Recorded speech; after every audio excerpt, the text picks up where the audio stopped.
The next day and the next, Ariel and Eric met again.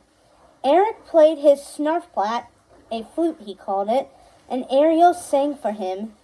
Together with Sebastian's reluctant participation, they even made new songs together. "You like him," Ariel teased the crab after their third meeting. "You just won't admit it."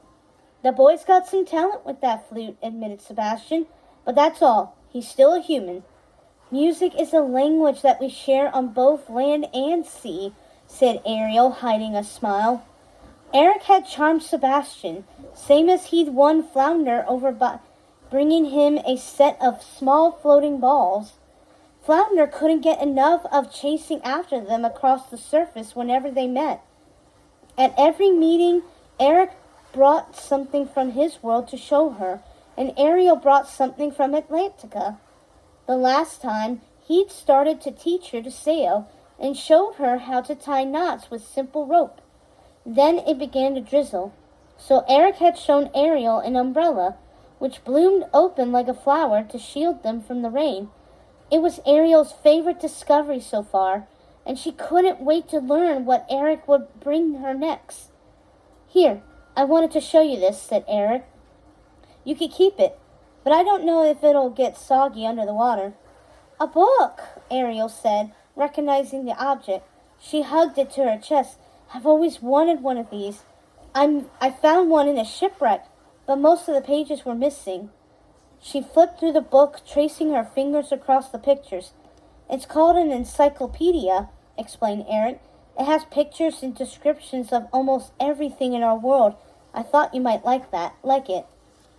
Ariel could already imagine herself spending hours poring over it. "We have something like this in Atlantica's library. I'll bring you a copy next time." She pointed at the next object in his bag. "What's that?" Eric held a small wooden box on his palm. "This is a matchbox," said Eric. "You asked me about fire last time. This is how we make it. Want to see?" He struck the matchstick against the bottom of the box, and Ariel gasped. There it was, that orange bloom of heat like she'd seen on the ship. Up close it was mesmerizing. The flames flickered with the wind, casting shadows about the boat.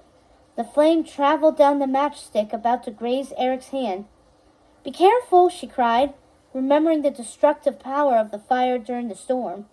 Eric blew out the match. Poof! The fire was gone. "Can I try?" Ariel said eagerly. Ariel struck the match against the box. Nothing. She tried again. And again. It took her several attempts until, at last, the flame burst alive on the tip of her matchstick. "I did it!" Eric clapped. He raised the lantern and motioned for her to light the candle inside. "Let's fuel for fire," he said.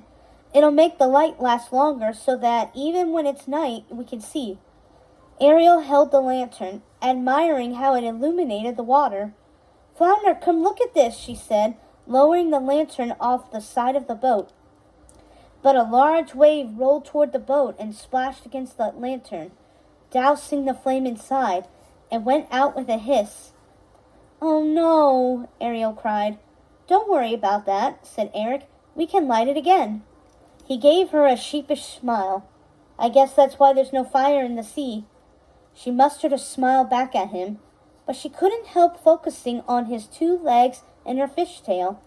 It was one thing to convince Sebastian that humans weren't bad, but they loved music just like fish and crustaceans did. But deep down, she knew that some differences were too impossible to overcome. Water and fire was only one of the many ways their worlds were different and could never touch. Ariel reached into her bag for one of the fluorescent shells she'd brought to show him, and tried to hide how her smile had fallen.